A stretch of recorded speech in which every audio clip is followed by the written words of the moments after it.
Welcome to the story. Don't forget to like, subscribe and support me. The sky above ebb and fall was a bruised purple, the air thick with a scent of ash and decay. Fires dotted the horizon, their orange glow casting eerie shadows against the ruined buildings that had once been the pride of humanity. Now, they stood as monuments to a world collapsing under the weight of undead and demons, crumbling like the hope of its inhabitants. The great city's walls, reinforced and impenetrable in a past life, now barely held back the encroaching darkness. President Carter stood at the highest balcony of the citadel, looking out over what remained of his people. Below him, soldiers scrambled to fortify the gates, their faces a mixture of exhaustion and despair. Civilians, those few who hadn't been turned into lifeless husks or consumed by the demonic vortices, shuffled along the narrow streets, hollow-eyed and fearful. It was a world on the brink of oblivion, and Carter felt every second of its impending doom in his bones. Behind him, General Allure Valen stepped onto the balcony, her armor clinking lightly as she moved. "The council is ready, Mr. President," she said, her voice low but steady, though Carter could sense the strain behind her words. She had been his closest ally for years, through battles, negotiations, and now this seemingly endless war. Together, they had fought to keep humanity alive. Together, they had watched it wither away. Carter didn't turn around. His eyes were fixed on the horizon, where the distant mountains marked the boundary of human territory. Or at least, what used to be. The lands beyond had fallen weeks ago, swallowed whole by the advancing undead forces. "Have the other races arrived?" he asked. Allure nodded. "The elves sent a delegation. The dwarves as well. Even the orcs have agreed to speak, though I doubt they'll offer much in the way of cooperation." Carter smiled grimly. "Desperate times, I suppose." "It's not enough," she continued, stepping closer to him. "No matter how many allies we gather, we can't win this war through strength alone. The enemy is too strong, too relentless." "I know." Carter's voice was quiet, almost lost in the wind that carried the distant sounds of battle to the city's walls. "But what choice do we have?" Allure didn't answer. There was no answer to give. After a moment, Carter turned to face her, his expression hardening. "Let's not keep them waiting." The council chamber was dimly lit, the flickering torchlight casting long shadows across the stone walls. Around the central table sat the representatives of the surviving races, each one a leader in their own right, though all looked worn, beaten down by the unrelenting tide of war. The elven ambassador, a tall, silver-haired woman named Lindra, sat with her back straight, but her eyes betrayed the fatigue she felt. Beside her, the dwarven warlord, an iron hand tapped his fingers impatiently on the table, his broad shoulders tense. Across from him, the Orcish chieftain Grozrak grunted in disdain, his tusks gleaming in the low light. "Let's get this over with," Grozrak growled. "I didn't come here to watch you humans squabble amongst yourselves." Carter took his seat at the head of the table, Allure standing at his side. He placed his hands flat on the cold stone, his gaze sweeping across the room. "We're not here to squabble, chieftain," he said evenly. "We're here to find a way to stop the invasion before there's nothing left to save." Dane snorted. "And what miracle do you have in mind, Carter?" "We've thrown everything we have at them, armies, weapons, magic. It's all been for nothing." "There's a way," Carter said quietly. The room fell silent, all eyes on him. "But it comes at a price." Alindra leaned forward, her eyes narrowing. "What kind of price?" Carter glanced at Allure, who remained stoic by his side, then back to the table. "The Demon Gate." The words hung in the air like a dark omen. Alindra's eyes widened slightly, and Thane's hand froze mid-tap. Even Grozrak's sneer faltered. "The Demon Gate is a myth," Alindra said, though her voice lacked its usual certainty. "A story told to frighten children." "It's real," Carter replied, "and it's the source of the invasion. If we can close it, we stop the demons from pouring into our world." "And how exactly do you plan to close it?" Dane asked skeptically. "If it even exists, how do we reach it? And once we do, What then? Carter hesitated for the briefest of moments before speaking. There's a way, but it requires a sacrifice. Allur's jaw tightened, and she looked away, her eyes dark with a mixture of anger and grief. She had known about Carter's plan for days now, but hearing it spoken aloud still stung like a fresh wound. A sacrifice, Grozrak growled, his eyes narrowing. What kind of sacrifice? My soul, Carter said simply. The room erupted into a chorus of shocked protests, disbelief, and anger. Alindra shook her head in horror, Dane muttered a string of curses under his breath, and Grozrak slammed his fist on the table, cracking the stone. You're out of your mind. The orc chieftain bellowed. No one sacrifices themselves to close some cursed gate. There's got to be another way. There isn't, Carter said firmly. The demon gate can only be sealed from the inside, and the one who seals it will be trapped there, forever. Alindra stood, her voice shaking. You can't be serious, Carter. There must be another way. We'll find it together. We don't have time to find another way, Carter replied, his tone resolute. The undead are at our gates. If we don't stop the demons now, they'll overrun everything. Dane crossed his arms, his face grim. And what happens to us after you're gone, Carter? You're the glue that's holding this fragile alliance together. Without you, without me, humanity will still stand, Carter said, his voice soft but full of conviction. Because it has to. My death will show the other races that we are willing to sacrifice everything for the greater good. They will respect us. They will follow us. Together, we can rebuild this world. The council fell silent again, each leader weighing Carter's words. Allure could feel the weight of their decision pressing down on her, but no one spoke against him. Finally, Alindra nodded, her voice barely above a whisper. May the gods be with you, President Carter. The journey to the Demon Gate began under the cover of night, though the darkness offered little protection. Carter, Alara, and a small team of elite soldiers set out from Ebenfall, leaving behind the safety of its crumbling walls. The path ahead led through the waste and unforgiving, desolate landscape that had once been lush and fertile but was now twisted and broken by the demonic invasion. Alara rode beside Carter, her expression set in a grim mask. She had tried one last time to convince him to abandon this suicidal mission, but he had refused. She knew him too well to push further. His mind was made up. The soldiers marched in silence, their faces hidden beneath their helmets. Each one was a veteran of countless battles, hand-picked for this mission not just for their skills but for their loyalty. They knew what lay ahead, and they accepted it without complaint. Moloch the exile traveled at the rear of the group, his dark robes billowing in the wind. He had been strangely quiet since they left Ebenfall, his eyes distant, as if lost in some dark thought. Allure didn't trust him. She never had, but Carter had insisted on bringing him along. The sorcerer was the only one who knew the way to the Demon Gate, and without him, they would be lost. Hours passed, the waste stretching endlessly before them. The air grew colder,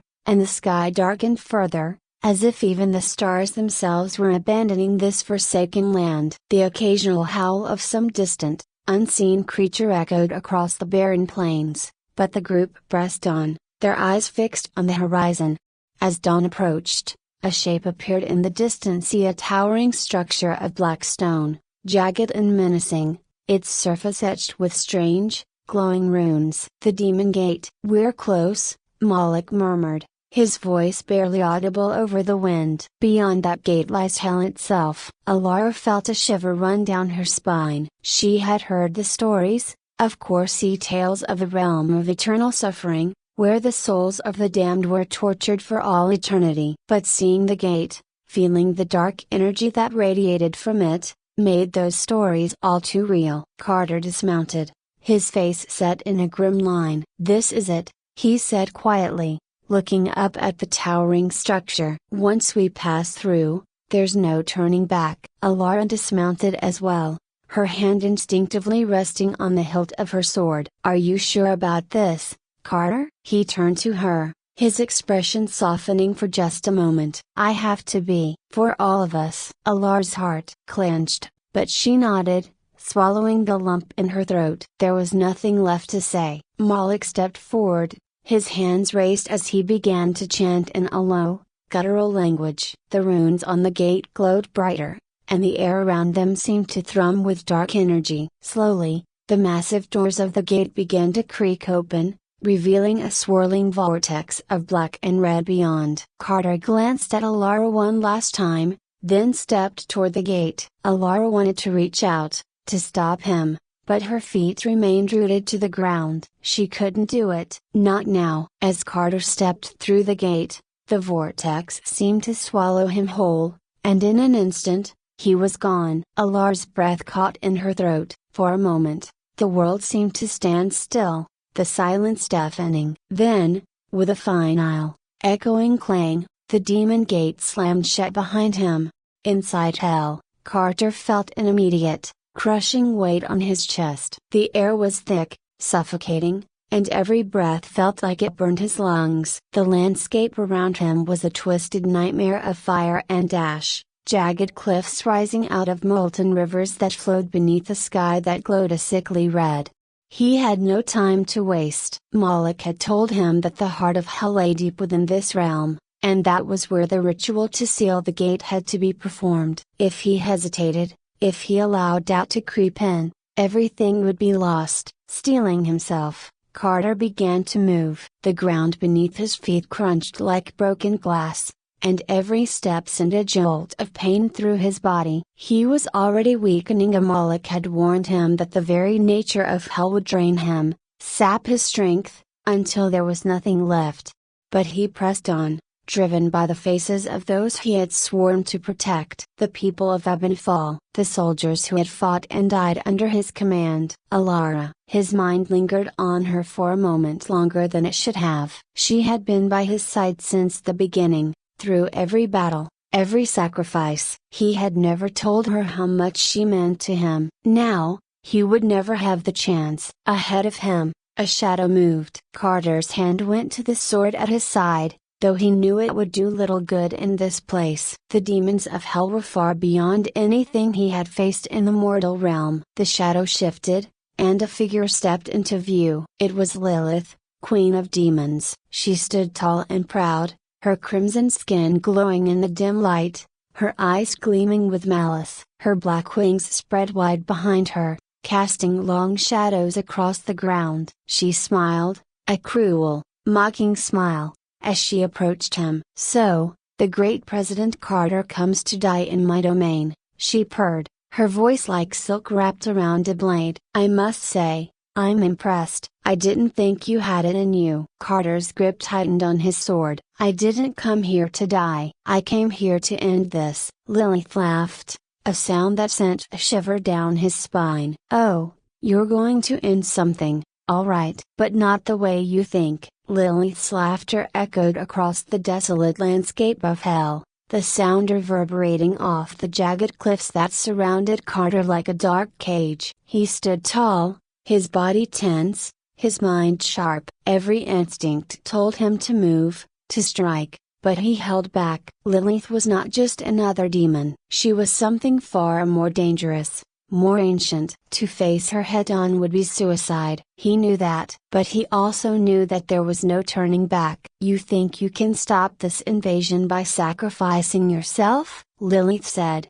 her voice dripping with condescension. "How quaint. Do you truly believe your pathetic soul is worth anything here, in my domain?" Carter's jaw tightened, but he refused to give her the satisfaction of a response. He couldn't afford to play her games. He had a mission, and time was running out. "You're wasting your time, Carter," she continued, circling him slowly, her eyes never leaving his face. "Even if you manage to seal the gate, do you really think the rest of your world will survive? The undead have already consumed so much. Your people are dying. Your cities are crumbling. And soon, your little sacrifice will be forgotten, buried beneath the ashes of your failed empire." Carter felt a flicker of doubt in his chest, but he quickly crushed it. Doubt was a luxury he couldn't afford. Not now, not ever. Lilith stopped in front of him, her eyes narrowing. You think you're different, don't you? That you're special? That your sacrifice will mean something? She leaned in close, her breath hot against his face. You're nothing, Carter. Just another mortal trying to play hero. Carter met her gaze, his voice steady. Maybe, but at least I'm not you. For a moment, Lilith's smile faltered, and her eyes flashed with something anger, perhaps, or maybe just surprise. But it was gone as quickly as it had appeared, replaced by that same mocking smile. You've made your choice, then, she said softly. Very well, let's see how far your resolve carries you. Without warning, she lashed out. Her movements were impossibly fast, and Carter barely had time to react. He threw himself to the side as her claws slashed through the air where he had just stood. He rolled to his feet, drawing his sword in one fluid motion. Lilith's eyes gleamed with amusement. You're going to fight me with that? How precious. Carter didn't respond. He lunged forward, his blade aimed at her chest, but she moved like smoke, slipping away from his strike with ease. Her laughter filled the air again, taunting him. Is this really how you want to die? She asked, her voice full of mockery. Flailing around with a sword in hell? You're more of a fool than I thought. Carter gritted his teeth, refusing to be baited. He attacked again, and again, but each time, Lilith evaded him with minimal effort. She didn't even bother striking back. She didn't need to. She was toying with him. His breathing grew heavy, the oppressive atmosphere of hell weighing down on him, sapping his strength with every passing moment. Sweat dripped down his face, stinging his eyes, but he didn't stop. He couldn't stop. Not now. Not when everything was on the line. Is this what you hoped for, Carter? Lilith asked, her tone almost playful now. To die a slow, painful death in a place where no one will ever remember you? She disappeared from his view, reappearing behind him in an instant. Her clawed hand shot out, slamming into his back with bone-crushing force. He stumbled forward, pain exploding through his body, but he managed to stay on his feet. Lilith didn't give him a moment to recover. She was on him again, her claws raking across his chest, tearing through his armor like it was paper. Blood poured from the wounds, but Carter barely felt it. He was running on pure adrenaline now. He swung his sword again, but she caught the blade with one hand, stopping it cold. Her strength was overwhelming. With a casual flick of her wrist, she sent him flying backward. He hit the ground hard, the impact driving the air from his lungs. For a moment, everything went black. When his vision cleared, Lilith was standing over him, her expression one of mild disappointment. Is this it, then? The great President Carter, savior of humanity, brought down by a single demon? How tragic. Carter's hand tightened around the hilt of his sword. He struggled to push himself up, his body screaming in protest. Every movement was agony, but he forced himself to stand. He couldn't stop. Not yet. Lilith watched him with an amused smirk. Still trying? How noble. He didn't have much time. He knew that. His body was failing him, his strength was nearly gone. But he had one last card to play. As Lilith stepped forward, ready to finish him off, Carter's free hand darted to his belt. In one swift motion, he pulled a small, intricately carved dagger from its sheath and drove it into the ground. A pulse of energy erupted from the blade, spreading outward in a wave of brilliant light. Lilith recoiled, hissing in fury as the light burned her flesh. She staggered back, shielding her eyes from the radiance. Carter didn't waste the opportunity. He channeled every last ounce of his strength into the dagger, focusing on the ritual Moloch had taught him. The light grew brighter, stronger, pushing back the darkness of hell itself. You can't stop this, Lilith screamed, her voice filled with rage. You will fail. You will always fail. Carter ignored her. He focused on the light, on the ritual, on sealing the gate. He could feel it now at the power of the demon gate, the dark energy that flowed through it like a poison. He could feel it fighting back, trying to overwhelm him, to consume him. But he wouldn't let it. With a final, desperate surge of will, Carter completed the ritual. The light exploded outward, a blinding flash that lit up the entirety of hell. Lilith's scream echoed through the void, filled with fury and hatred. And then, just as suddenly as it had begun, the light vanished. Carter collapsed to the ground, his body completely spent. His vision blurred, and the sounds around him grew distant, muffled. He could feel the ground beneath him, rough and cold, but everything else felt far away. He had done it. The gate was sealed. The invasion was stopped. But he knew what that meant. There was no going back. His soul was trapped here, in this cursed place, for all eternity. He closed his eyes, his thoughts drifting to Alara. He wondered if she would forgive him for leaving her like this, for making this sacrifice without ever telling her how much she meant to him. He hoped she would understand. As the darkness closed in around him, Carter allowed himself one final, fleeting thought. It was over.